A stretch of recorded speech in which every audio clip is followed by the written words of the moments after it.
Hello everyone, my name is Wenjun Liu. I'm a postdoc fellow from Vascular Imaging Lab, Department of Radiology at the University of Washington.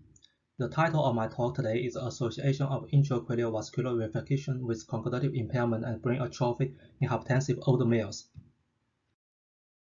So in the past 2 decades, the potential role of vascular dysfunction to cognitive impairment has been increasingly recognized, and the mounting evidence has linked to cerebral small vessel disease to cognitive decline. As the figure shows here, the x-axis is the number of studies so far, the y-axis is how brain was affected, and all these studies are actually focusing on microinfarct, microbleeds, white matter hyperintensity, all of which are markers of small vessel disease. And this focus on small vessel disease has led to a neglection of the potential role of the medium to large vessels, which are also important because first that unlike peripheral circulation, these medium to large vessels play an important role to vascular resistance and cerebral blood flow autoregulation. And second, there are already some existing evidence that injury of these vessels like intracranial atherosclerosis is associated with cognitive decline. So in the current study, we are studying a type of microvessel injury called vascular verification. This basically means lower numbers of discernible vessels on time-of-flight images. This phenomenon is first noted in the process of aging, as the figure shows here that along with age increase, the visible artery branch on top images decrease.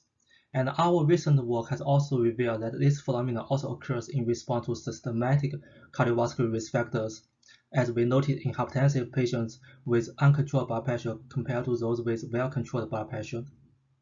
So the question here is that whether this type of cerebral microvascular injury is associated with brain parenchymal injury and dysfunction. For this type of analysis, we have developed a software called iCafe, intracranial artery feature extraction. So this is a technique that can semi-automatically traces and labels the artery tree in MRI to obtain quantitative features of all intracranial arteries. There are a lot of artery features that can be analyzed through this software, like number of branch, artery length, average artery diameter, and tortuosity. And in this study, we are focusing on number of branch. As we mentioned earlier, this is a major feature of this analysis that we found associated with aging and cardiovascular risk factors. So for this analysis, we use the baseline data from the brain and the vascular health in the ELDI study, aka the BRAVE study. This is a prospective observational study, and it recruits hypertensive males aged over 55 years old without clinical overt cardiovascular or cerebral vascular disease. All patients underwent cerebral MRI imaging and cognitive tests. The study included 200 subjects, and there are 189 of them had available MRI scan, which was included in the current analysis. We use iCafe to process all the top images. So this is the workflow of iCafe software. So the images were pre-processed and segmented first, and then the vessels were traced, and then the human reviewers need to manually correct the tracing and label the arteries, and then the features were calculated and uploaded for analysis. So we use vascular verification measured by number of artery branch on iCafe as a predictor. The outcome is cognitive ability as measured by MoCA test and AVLT test, and brain atrophy as measured by gray matter volume, white matter volume, and total brain volume. We use general linear model for this analysis. And this is our result.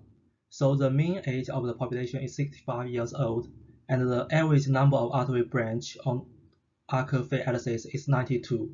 And on the right side is an illustration of vascular verification analyzed by iCafe. So you'll notice that the left one has significant vascular verification compared to the right one.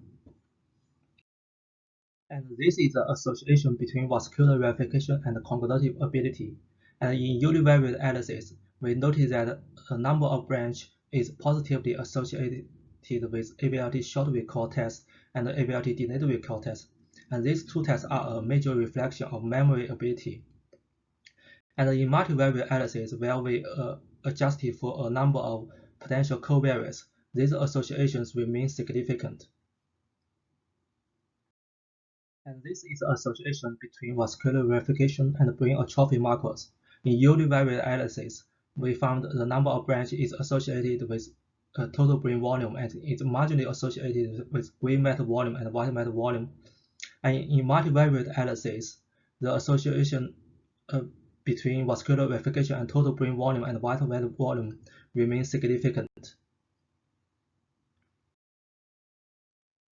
And next, we try to explore whether the associations between vascular verification and cognitive impairment and brain atrophy is affected by small vessel disease. So we add white matter lesion volume as a covariance in this analysis.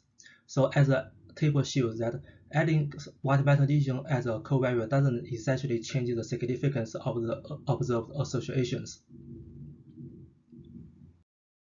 So for a brief summary, intracranial vascular verification of the medium to large arteries identified on top image is associated with impaired memory ability and declined brain parenchymal volume in hypertensive older males. Our data indicate that vascular verification at a pre-small vessel level might play an independent role over small vessel disease in the development of cognitive impairment and brain atrophy. And the index of number of branches analyzed using iCafe software can be a potential marker for predicting overall brain health. I would like to thank to my mentor Dr. Chun Yuan and Dr. Thomas Het Sukami and other members at the Vascular Imaging Lab.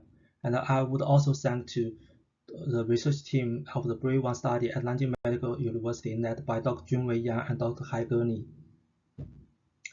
Thank you all, and please feel free to raise your comments and questions.